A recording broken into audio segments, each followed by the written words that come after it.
bueno, mi intervención o esta charla va a estar salpicada de nombres a través de mi propia trayectoria. Quizá más que una genealogía, que parece que tiene como mucha más importancia de lo que tiene, van a ser nombres que creo que han sido determinantes para formar parte de lo que, bueno, a lo que me dedico, a lo que trabajo. Antes estaba comentando, después de escuchar la magnífica intervención de Nekane, bueno, pues que yo nunca he desarrollado ningún proyecto abiertamente sobre políticas de género, ¿no?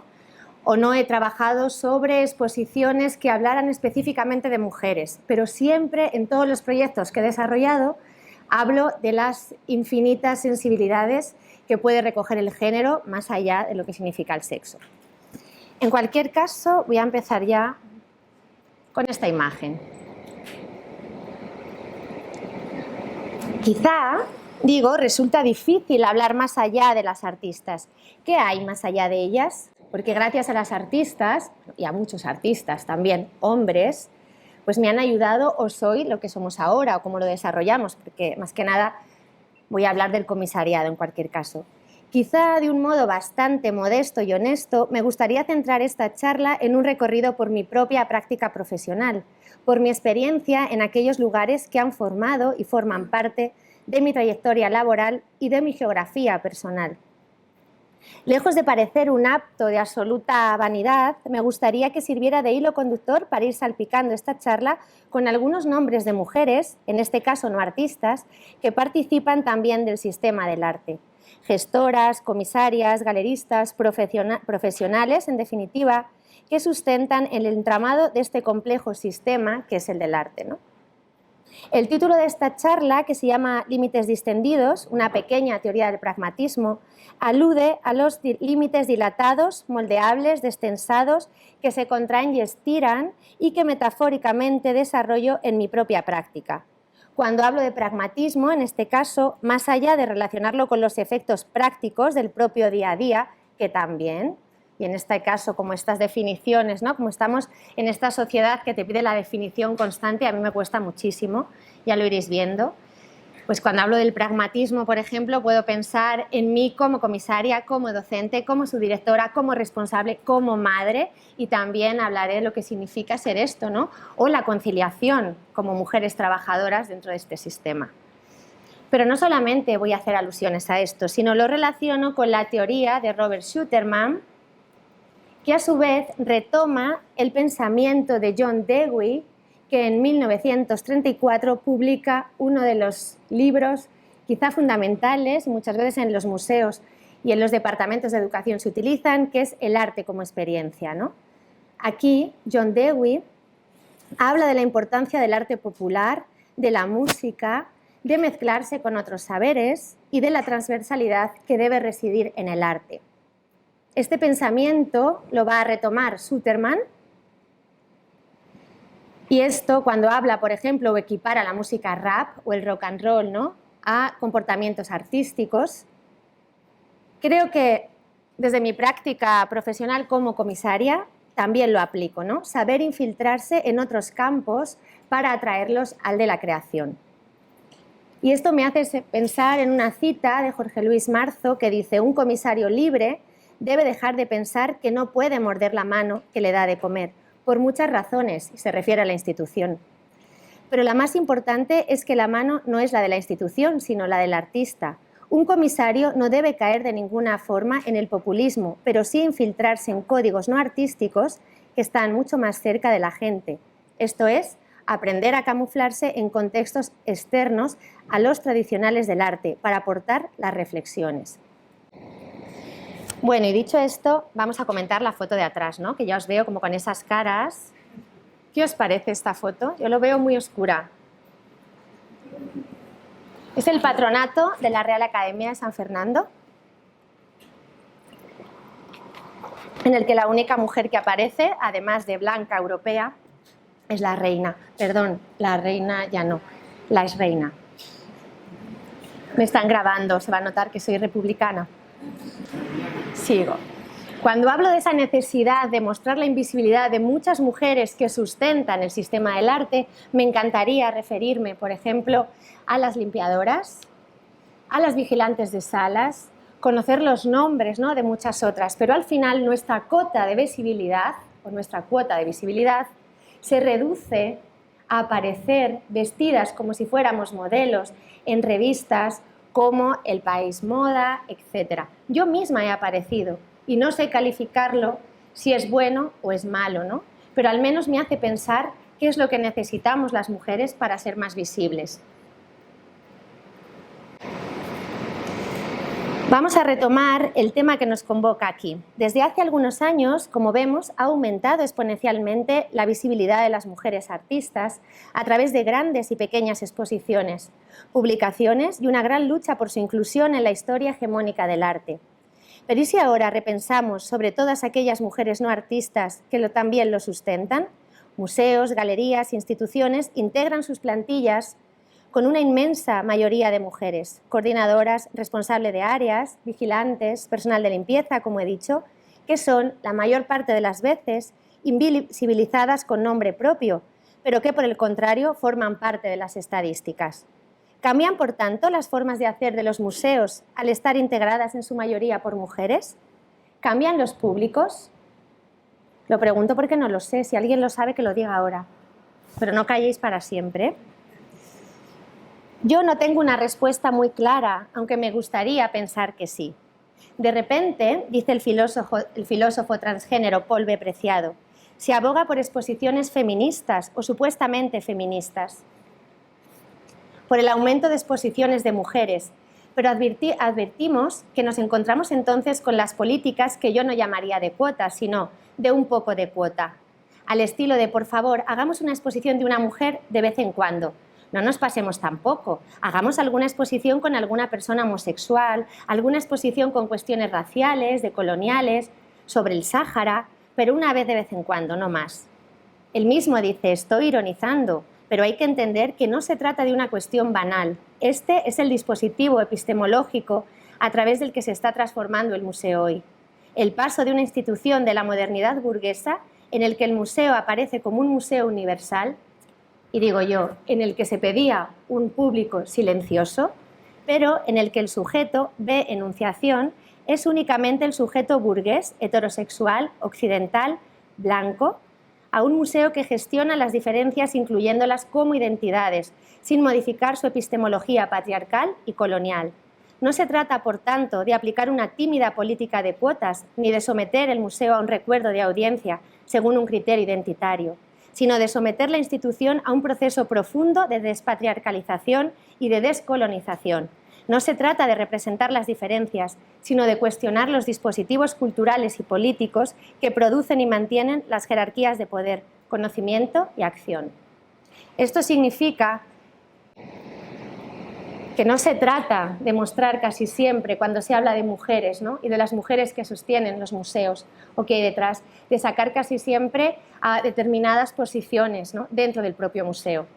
Yo no sé si es lo que se debe de hacer o lo que no, porque yo también he participado de esto, pero volvemos a ser las mujeres instrumentalizadas, ¿no?, por el sistema de las cuotas o por esta sociedad neoliberal que al final todo lo convierte en mercado. Y ahora sí vuelvo a este libro que os recomiendo, que es el de Marta Sanz, que se llama Monstruas y Centauras, en el que ella habla de estas estrellas feministas, ¿no?, cuando habla del feminismo chic. Hay cierto feminismo que nos llega en su modalidad chic, y son las declaraciones de las protagonistas chics de las que se publican en los medios de comunicación masivos. En la era de la posverdad, los acontecimientos noticiables lo son en la medida en que pueden metamorfosearse en objetos de consumo y difundirse vertiginosamente a través de redes tejidas por fibras delicadas. Una noticia protagonizada por Susana Griso, Meryl Streep o Juliette Binoche casi siempre va a ser más atractiva que el relato de una Kelly o de una profesora de la Universidad de Málaga, a no ser que la Kelly o la profesora den su testimonio en Salvados. Nos llega una versión maquillada del feminismo, una versión fijada en papel cuché y polaroid vintage, donde los protagonistas son personajes populares. Yo aún no soy capaz de decidir si ese relato desacredita o no sirve. Quiero creer en lo segundo, con toda la fuerza de mi corazón de mujer bajita, que se tapa el pecho con las puntas de su Rebeca. ¡Viva Emma Watson! Maravilla, ¿no? Bueno, Voy a seguir contando que, partiendo de la propia experiencia, esta charla va a intentar reflexionar o al menos mostraros algunos de los referentes femeninos que desde un cuestionamiento crítico han reivindicado nuevas formas de entender y de hacer el arte.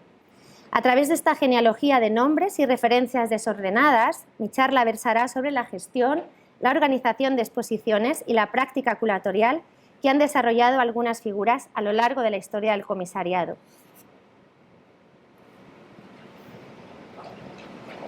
También quería poner esta, obviamente, esas profesoras, ¿no?, de la Bauhaus. Mi práctica, en realidad, tiene mucho que ver con mis inicios en un museo como fue el MUSAC. Y es aquí cuando nos conocemos Mariola y yo. También voy a decir, y como veis que estoy salpicando y vuelvo y entro, que puedo ser interrumpida, que ahora mi voz, vosotros me miráis y yo parece que tengo una autoridad, pero no tenéis por qué estar para nada de acuerdo. Lo interesante es decirlo, si os atrevéis. A veces hablo muy deprisa. Si alguien necesita que vaya más despacio, también me puede interrumpir, por supuesto.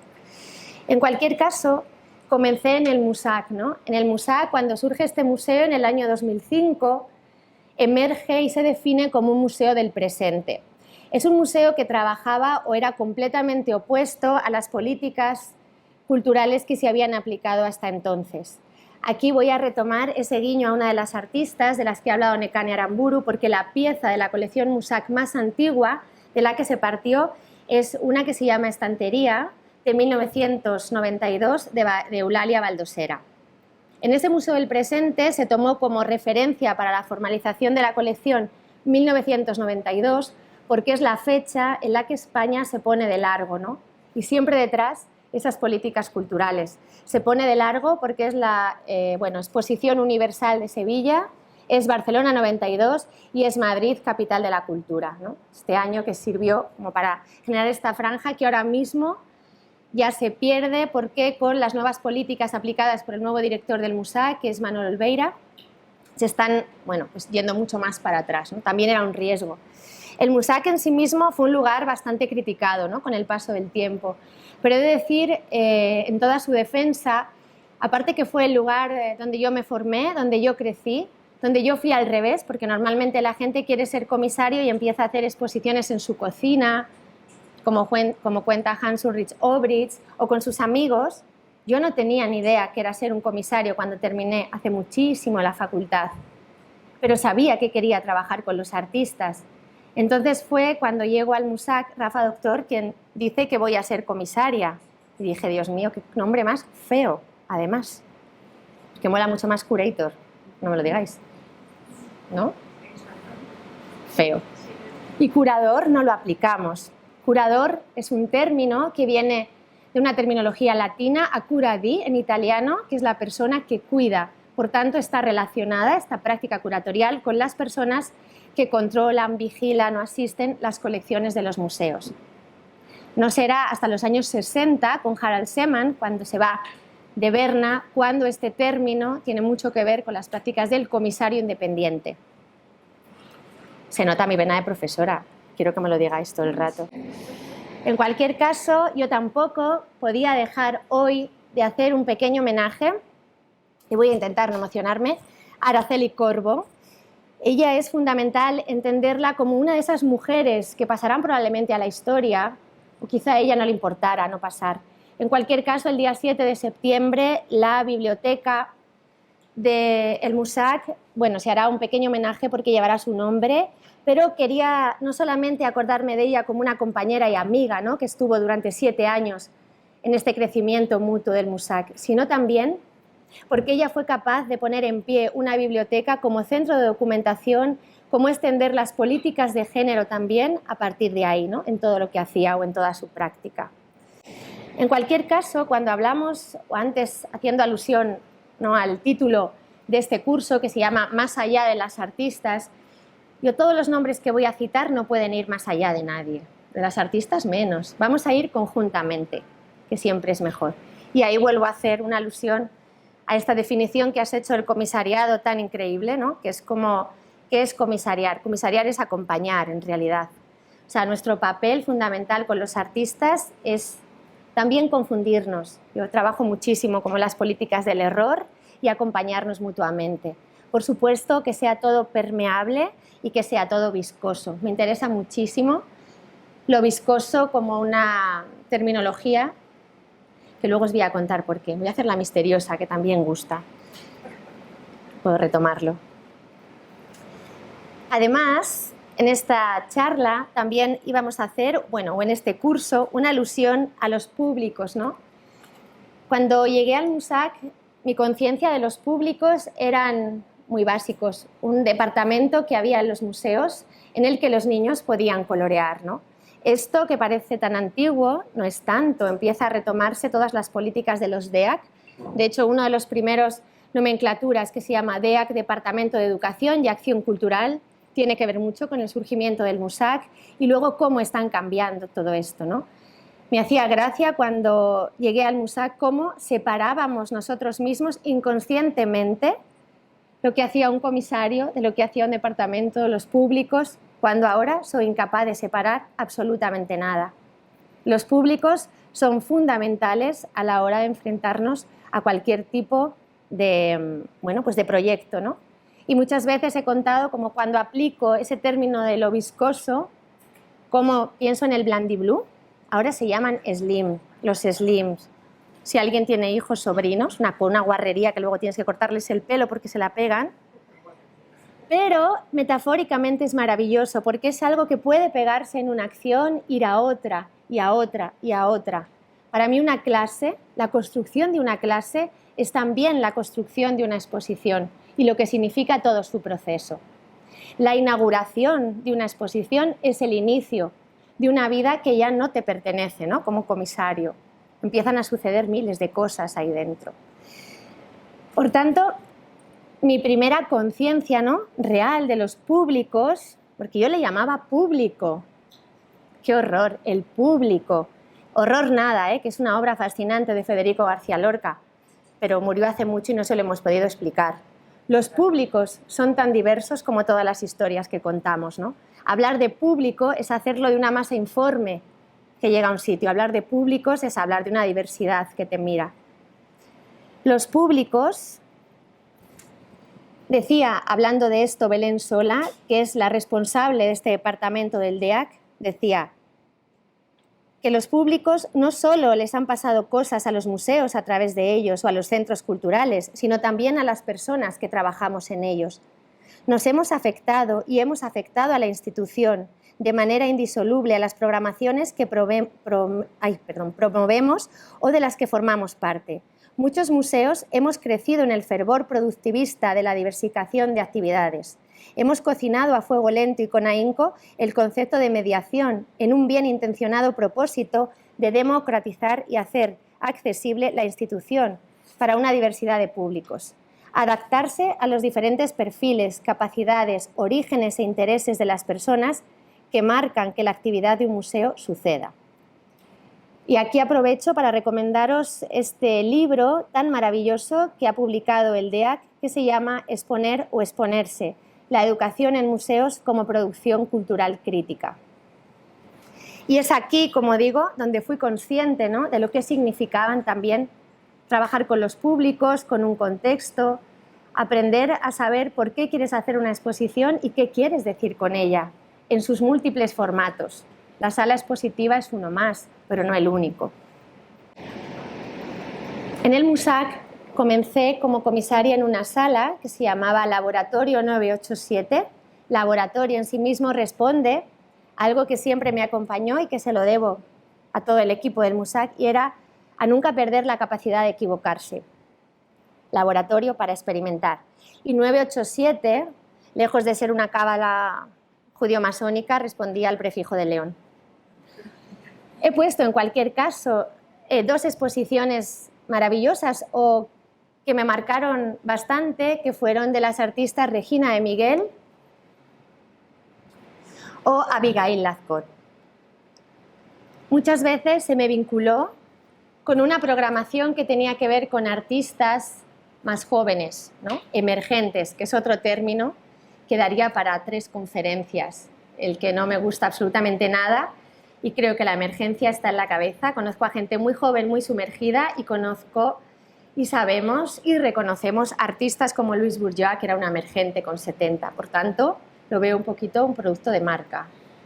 Pero bueno, se me vinculó con la escena más joven. Y en realidad no he trabajado tanto con la escena más joven, sino que empecé a identificarme con los artistas que eran de mi misma generación, para acompañarnos mutuamente, para crecer juntos. Y de hecho, con casi todos he vuelto a repetir o nos hemos ido encontrando, ¿no? Regina de Miguel me parecía interesante traerla a colación porque era alguien que siempre se ha identificado mucho con un trabajo científico, que también el mundo de la ciencia hace congresos de mujeres en la ciencia. Es otro campo que, aunque muy lejano, estamos muy cerca. Antes he escuchado que las médicas lo necesitáis. ¿Está en la sala la persona que ha dicho que también le gustaría que los doctores hicieran, nos vendría mal? No lo sé. Lo he dicho yo. Sí, estoy de acuerdo. Pero lo he oído, ¿has visto? Es que es una capacidad. Lo he dicho yo porque realmente muchísimas investigaciones, las científicas nos comentan que se hacen muchas exclusivamente las pruebas en animales entonces muchos de los medicamentos que tomamos no están testados, no están probados en mujeres o en animales con lo cual las consecuencias de los efectos secundarios, etcétera, son un problema. Así que no vendría mal. No digo que tenga que ser solo de mujeres, pero sí que se trata que os dieran voz. Qué interesante, eso ya es un proyecto expositivo. El arte recoge absolutamente cualquier transversal a las diferentes ciencias o artes. Y después he puesto a Abigail Lazcoz, que tenía un proyecto fascinante, ¿no?, que se llamaba Tirar la piedra. Y eran mujeres gigantes que portaban pancartas en las que no ponía nada, como silenciadas, ¿no? Es algo que después he recurrido mucho a esa imagen a lo largo de los años. Y es una exposición del 2005, o sea que hace ya mucho, ¿no? Pero me sirvió para hablar y para ser conscientes, ¿no?, de toda esta lucha que empezaba a gestarse, ¿no?, a visibilizar a muchas de las mujeres, bueno, pues que no han estado visibilizadas. En cualquier caso, también me encantó porque la sala que se aplicó al laboratorio 987 es una sala que está directamente casi conectada con la entrada, con la calle, da al hall. Tenía mucho que ver con esos espacios también, como el espacio 1 del Reina Sofía, como el espacio de arte más joven que se creó también en el Dados de Salamanca, pero en este caso no era específicamente para generar un espacio expositivo temporal, sino que era el que iba destinado al DEAC. Pero rápidamente me lo apropié. Ahora creo que lo han cambiado. No, me lo apropiaron. Yo nunca me apropio de nada, ni siquiera de las claves cuando trabajo en lugares públicos de mi ordenador. En todo caso, Abigail Lazcoz fue la primera que dijo, fíjate bien en la sala es como un útero. Y es cierto, cuando entras es muy estrecho y después se abre, se prolonga, ¿no? Se puede estirar y contraer, decíamos metafóricamente. Y quizás sin saberlo, de una manera muy intuitiva, me fui interesando por otros temas que intento aplicar, pero desde un modo bastante silenciado. Es también aquí, en el MUSAC, cuando me llama especialmente la atención el comisariado de exposiciones, ¿no? Es algo que digo, esto tiene que estar relacionado con la historia de las exposiciones. ¿Quiénes son las personas que hacen esto? También hay una historia. ¿Por qué estudiamos la historia linealmente a través de estilos? ¿Por qué no las hacemos a través de las exposiciones? Y detrás de las exposiciones, ¿quién define que algo esté y que no esté? Entonces, empecé a estudiar la historia hegemónica, ¿no?, que tiene que ver con la práctica curatorial. Y descubrí, bueno, pues a dos personajes fundamentales si os interesa la historia del comisariado. Son Alexander Dorner. Alexander Dorner es el director de un museo provincial de Hannover que en 1919 entra a formar parte de este museo y es alguien que en realidad, lo vamos a ver, plantea toda la museografía contemporánea que ha llegado hasta nuestros días. Nosotros hablamos muchas veces de referencias anglosajonas como Alfred Barr en el MoMA, que lo voy a contar, pero Alfred Barr inaugura el MoMA 10 años después. Estoy hablando de 1919. Y en 1919 este señor tan moderno, tan avant-garde en realidad, se cuestionó el museo preguntando por qué los museos de arte, por qué los públicos, cómo tenía que ser un museo, y decía, un museo tiene que ser un lugar vivo, pero tiene que contener exposiciones que sean, y decía, la exposición es un estado de transformación permanente, la exposición como algo oscilante entre el objeto y el proceso, la exposición de identidades múltiples, la exposición como algo pionero, activo y que no se guarda nada, la exposición como una verdad relativa, la exposición basada en una concepción dinámica de la historia del arte, la exposición elástica, presentaciones flexibles en un edificio adaptable, la exposición como puente entre los artistas y las diversas disciplinas científicas. Esto que dice o afirma Alfred Barr en 1938 en esta conferencia, y yo lo había aplicado años atrás, podríamos utilizarlo para definir qué debe ser la exposición en pleno siglo XXI. Qué poco modernos. O a lo mejor demasiado, porque los modernos son los del siglo XVI, ya sabéis. En cualquier caso, Alexander Dorner es capaz de llegar a un museo provincial formado por colecciones particulares de las personas que tenían más posibilidades en este momento y empieza a reordenar la colección, ¿no? Vemos cómo estaba antes de la llegada de Alfred Barr, a la manera de estas cámaras de museos, de las maravillas, donde se exponía lo menos importante abajo, lo más importante a la mitad, casi a unos 60, que sigue siendo nuestra medida para colocar a línea en los museos, y quizá lo más grande o lo que molestaba arriba y siempre torcido. Él generará estas líneas de museo a unos 60, siempre dependiendo, hay quien cuelga más alto o más bajo, abajo o a la mitad, es como se cuelga. En cualquier caso, el descubrimiento de Alexander Dorner, es pensar en qué necesitaban los públicos para entender la historia del arte. Así que además de reordenar a línea la colección, cada una de las salas que forman esa colección, según por épocas, fueron pintadas de un color que se relacionara con esa época. También comenzó haciendo su proyecto de audioguías, ¿no?, que nunca lo aplicó. La historia de Alexander Dorner es bastante triste, para los que no conozcáis.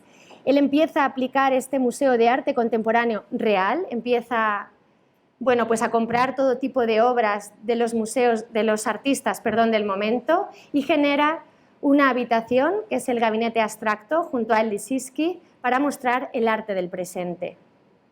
El arte del presente, el museo del presente, MUSAC, el Museo de Arte Contemporáneo K2M de ahora, ¿no?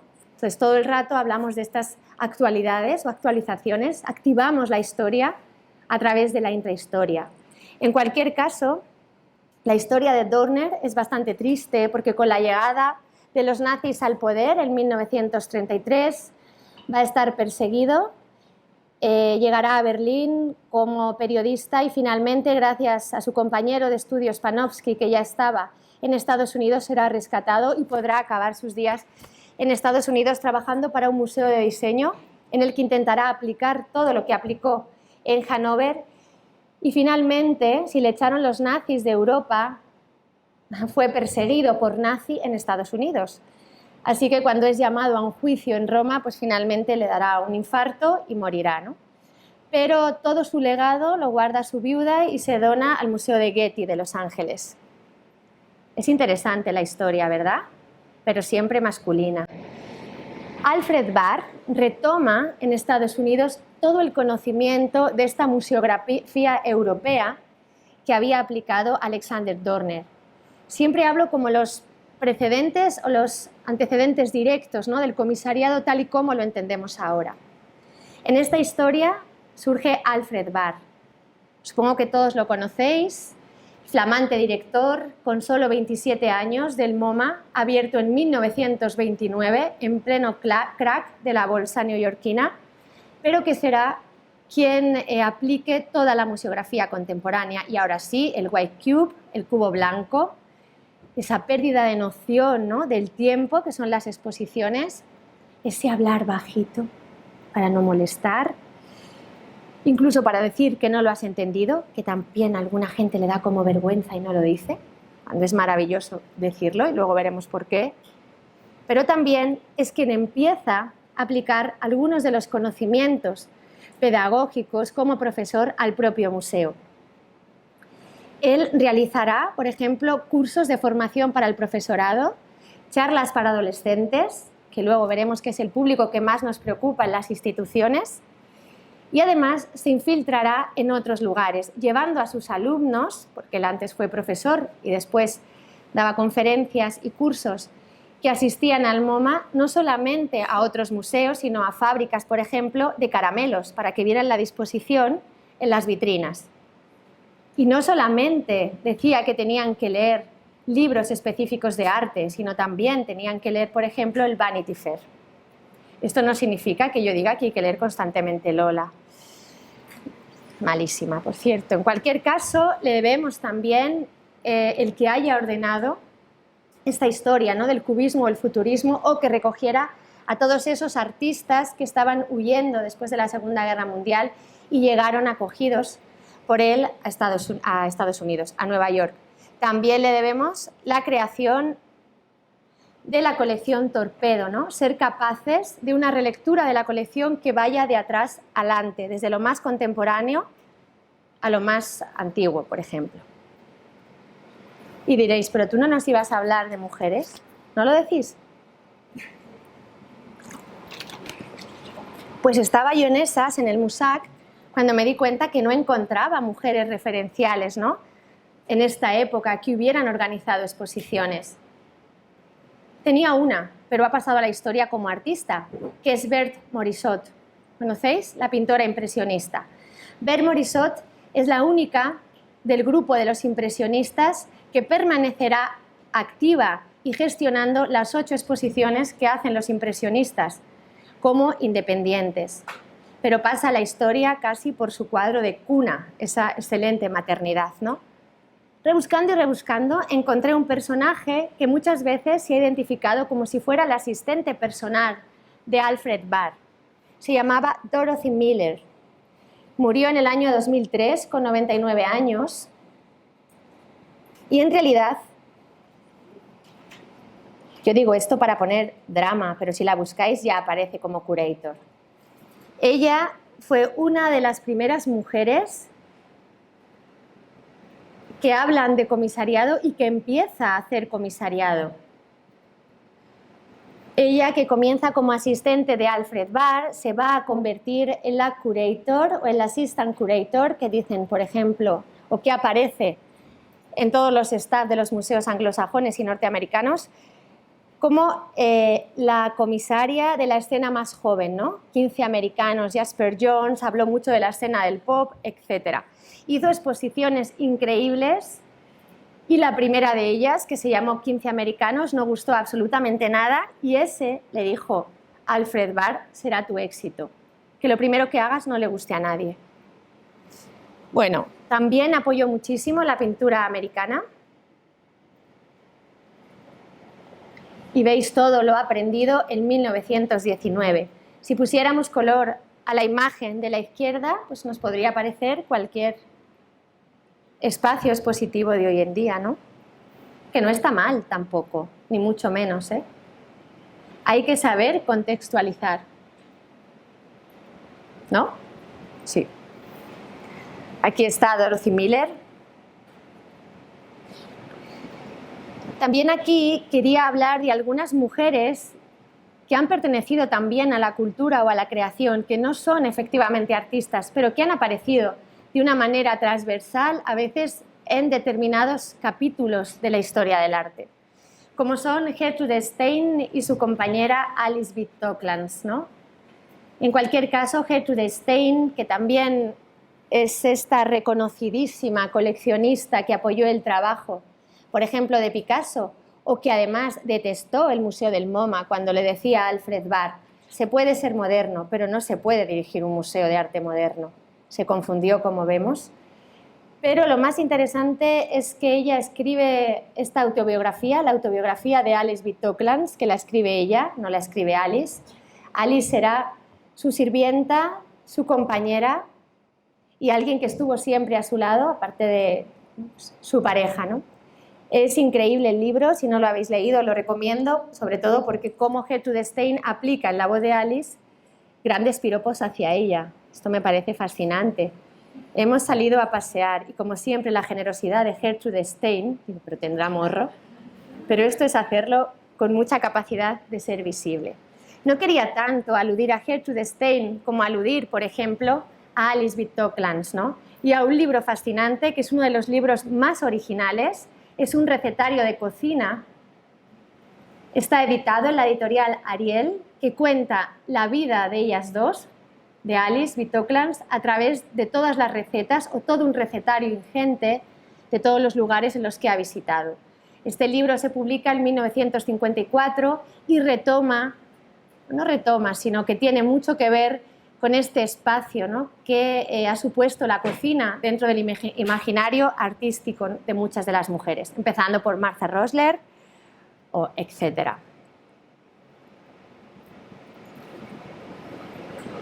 Y me lleva a pensar también en otra mujer tan conocida y tan desconocida como es Peggy Guggenheim, ¿no? Estas mujeres que pasan a la historia por ser recordadas como con sus dos perritos, por ser la amante de todos, que qué alegría, ¿qué quieres que os diga? Y como tonta, ¿no? Una cosa así, bastante cuidado también con cómo pasa uno y cómo lo proyectamos y cómo lo contamos. Así que yo hoy quiero hacer este pequeño alegato al desprejuicio, a empezar a investigar antes que opinar, ¿no? Cuidado con cómo ha pasado Peggy Guggenheim, aunque realmente si leemos su autobiografía, pues bueno, tiene cosas así tan excéntricas, pero por otro es fascinante, ¿no?, pensar que gracias a su labor, primero como coleccionista también, que llega a Europa y recoge todo el trabajo de muchos artistas que en aquel momento estaban perseguidos en Europa, y cómo, Marcel Duchamp no podría faltar en nuestra charla. Sale siempre este hombre. Cómo Marcel Duchamp se va a convertir en el asesor para que ella abra su primera galería en Londres, ¿no?, que se llamaba Jum. Y después digo Marcel Duchamp porque siempre representa un poco como el hombre tan inteligente, ¿no? El señor, me acuerdo de un cartel que hizo un colectivo que se llamaba, cuando pasamos al siglo XXI, decían, por fin Marcel Duchamp es un artista del siglo XX. A ver si dejábamos de citarlo, pero es imposible. Es tan viscoso como yo. En cualquier caso, Peggy Guggenheim llegará a Estados Unidos y abrirá una galería que se llamaba Art of this Century Gallery en 1942, donde además de mostrar su propia colección y trabajar con un escenógrafo como Kiesler, pues realizará exposiciones de otros artistas. Aquí aparece con Mars Enns, y luego esta capacidad inventiva, ¿no?, tan original de mostrar una galería de obras de arte donde las paredes fueran curvas para intentar que cada uno de los espectadores se perdiera y se introdujera en el movimiento que estaba mostrando. Finalmente, cansada, se retira con sus perritos a Venecia, donde hay una colección, y es esta un poco la imagen, ¿no?, que tenemos de Peggy Guggenheim. Que dices, no, era una señora maravillosa, sus perritos, ¿qué tienen que ver? Y llegas y están sus tumbitas de los perritos. Otra de estas mujeres bastante interesantes, ¿no?, es Marcia Tucker. No sé si la conocéis.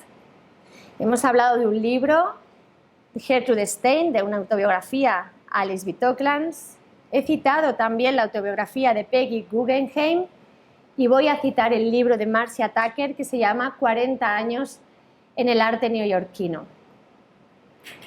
¿Cuántas ganas tienen muchas mujeres de las que voy a hablar de contar su propia vida, ¿no?, de contar lo personal, de volver a hablar de que lo personal es político, en esos espacios de la cocina, de no molestar, de lo pequeño, ¿no?, ese arte blando que se hace, sí, como lo próximo. Marcia Tucker fue, además de la directora del New Museum, fue alguien que comisarió ingentes exposiciones y que además lo contó en todo este relato en el que va mezclando sus relaciones personales con los artistas, sus amantes, sus frustraciones. ¿Y qué decía?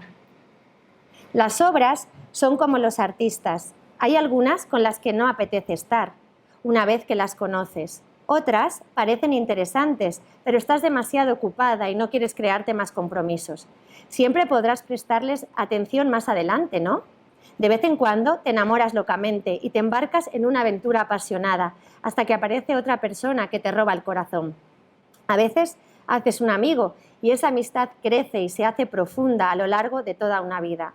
La obra que más me gusta siempre es la que no entiendo, la que se me queda grabada, pero que por lo demás se me escapa, me ronda, insiste, asegurándose de interrumpir mi cena o mi sueño, cuando menos lo espero, con preguntas idiotas.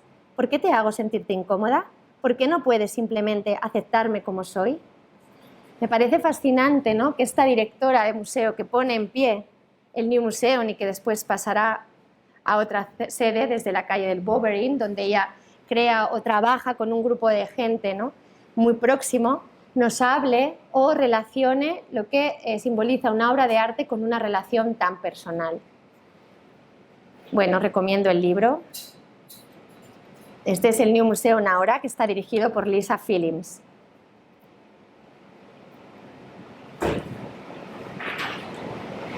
En cualquier caso, hay muchísimas comisarias, ¿no? Podríamos hablar de Lucy Lippard, etcétera, ¿no?, que han trabajado muchísimo para visibilizar a otras mujeres.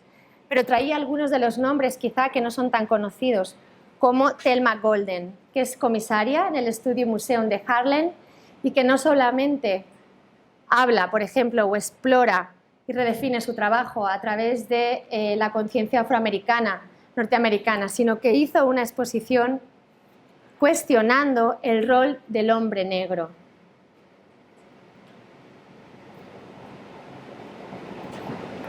Sin duda, otro de los proyectos que supongo que saldrán estos días es el de la Woman House, comisariada por dos artistas, Miriam Shapiro y Judy Chicago, que invitan a muchas de sus alumnas de CalArts a realizar esta exposición concebida como si fuera, bueno, dentro de una casa, todos los espacios que son adjudicados, ¿no?, el espacio ya per se de la casa a la mujer, como este.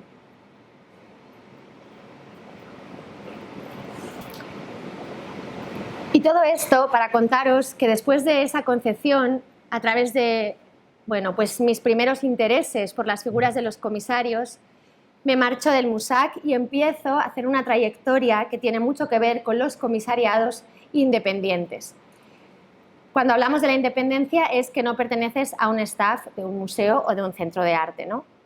Una de las primeras exposiciones se llamó Sin heroísmos, por favor, que pude desarrollar en el K2M y que el título hace alusión a un libro, que se llama Sin heroísmos, por favor, y ahora se me acaba de ir el autor, ¿os lo podéis creer? Qué interesante. ¿Sabéis quién es Sin heroísmos, por favor? ¿Puedes hacer el favor de callarte, por favor? ¿Conocéis a este autor? Rosas amarillas. Me saldrá al final. Es una alusión a un escritor norteamericano que habla siempre de lo más pequeño, de lo rutinario, de lo cotidiano. Richard Carver. Raymond Carver. Carver, ahí, aprobado. Este chico matrícula de honor. Mil gracias, Carver. Bueno, en cualquier caso, esta exposición reunía a tres artistas como Sara Ramo, Iván Argote y Teresa Solar-Abaut, con la que vuelvo a trabajar, no solamente ahora, en la que estoy preparando una exposición para octubre, sino en un gran proyecto para el año 2021 en el K2M. Quizá lo que pretendía es contar esos pequeños gestos, porque en realidad la historia, decíamos antes, además de ser lineal, es una historia de gestos, de cuerpos, o es algo que tiene mucho que ver con los relatos no lineales, que diría Ángel González, ¿no?, cuando hablamos de la intrahistoria. Aquí realicé una pieza que se llamaba Un año al día, con Iván Argote, que es este artista colombiano, en el que durante 3 meses antes de la exposición anunciamos por prensa, radio y televisión si alguien quería celebrar su cumpleaños en la sala expositiva. La gente se fue apuntando, tenemos un gran anecdotario de celebraciones, por tanto, cada día en el periodo expositivo se celebró un cumpleaños. El museo se comprometía, en este caso el K2M, a poner las bebidas, la tarta y prometíamos no grabar, sino que los espectadores se apropiaran de ese espacio, ¿no?, que además es un museo público. Hacíamos quizá una alusión a esto que Nicolás Bourriaud llamó estética relacional a través de su libro de 1997. ¿Se celebraba en una sala concreta Sí. del museo o en la sala de exposiciones? Se celebraba en un espacio específico de la sala de exposiciones que era para hacer celebraciones de cumpleaños, y eso era la pieza, ¿no?, en sí mismo. ¿Y el público entraba dentro de la celebración? Si estaban celebrando y te dejaban, entrabas, y si no, pues veías los restos en la visita otro día. Pero todos los días había un cumpleaños. Entonces el anecdotario pues es muy interesante. Siempre cuento el mismo porque fue muy cómico, ¿no?, que nos llamó un chico y entonces daba una sorpresa a su novia y le decía, ven a Atocha, y ella se presenta con la maleta, fascinada, en plan, me voy a ir al Caribe. Y entonces le estábamos esperando en Móstoles. ¡Sorpresa! Quiero decir que también hay que permeabilizar todo tipo de museos, ¿no? Y bueno, y tener... quizá lo que más nos interesaba era que celebraran los cumpleaños personas que vivían en Móstoles, ¿no?, que se apropiaran de ese lugar. No nos interesara tanto que lo hicieran personas que pertenecían al mundo del arte, que quizá ese es otro de los grandes temas, ¿no?, respecto a los públicos y nosotros en los museos. En cualquier caso, aquí también me di cuenta de lo interesante que es trabajar reuniendo muchas cosas, ¿no?, comunicando como un sistema expositivo. Así que, bueno, Ferran Barenbli, que entonces era el director de ese museo, estaba harto de esta pieza. Imagínate oír durante 3 meses cumpleaños feliz, si pasabas por ahí. Era una pesadilla casi. No, fue increíble y el museo fue extraordinario. Luego tuvimos que parar. Yo en aquel momento era madre, pero era muy pequeño y no lo entendía, pero teníamos que decir a las madres que no era un chiquibolas. Nos querían dejar a los niños ahí celebrando el cumpleaños. Bueno, no. Esto es una cosa muy seria, es una obra de arte. Después de este proyecto inicio otro con el colectivo No Foto, que se llamaba Retando a la Suerte, un colectivo formado por 12 fotógrafos que tenían sus trayectorias independientes. En realidad no es tan relevante hablar aquí como de política de género, sino como esa necesidad o esa capacidad de reunir a mucha gente bajo un mismo proyecto. Como no teníamos dinero, decidí que podíamos pedir una ayuda al ministerio que nos fue concedida y al final el resultado eran 13 exposiciones en 13 cajas a las que invité a otros 13 comisarios para que cada uno trabajara con individualmente los artistas del colectivo. El resultado eran diferentes exposiciones temáticas y la idea era que quien quisiera las pudiera comprar. Si tú querías tener una expo comisariada por Estrella de Diego, te la llevaras a tu casa y la pusieras como quisieras, en el baño, en el ascensor, en la cocina. Tengo 5 minutos nada más, no me lo puedo creer. Tengo que correr mucho. Ay, perdón. Voy a seguir solo un poquito más explicando algunos otros proyectos en los que mezclo a mucha gente. O sea, no he hablado ni de la Casa Encendida ni del K2M. ¡Qué horror! Pero voy a ir pasando para que os hagáis una idea y solamente citaré a Iris Clert, es otra de las grandes galeristas que casi nunca aparecen en esta historia hegemónica del arte. Algunas de nuestro país, como Juana Mordó o Elga de Alvear. Aquí tenemos a María Corral, Lorena Corral y Juana de Ezpuru, junto a Juana Mordó, como Iris Clert, 2 galeristas afincadas en no su país de origen, que es Grecia. Quería haber hecho alusión a Lina Bo Bardi y a todo su interés por la acumulación y lo popular, que es lo que me pasa a mí, como podéis observar. Y cómo nos enseñó a montar por los 2 sitios exposiciones. Voy a ir muy rápido porque tengo muchas diapositivas, las vamos a ver juntos, pero no quería marcharme sin hacer una alusión a unas recomendaciones del verano, porque estamos hablando para lecturas de piscina. Cuando yo he hablado que no he hecho tantas exposiciones que evidencien las políticas de género, sí que hablo en muchos proyectos de mezclar esa necesidad más aperturista, muchos otros lugares, ¿no?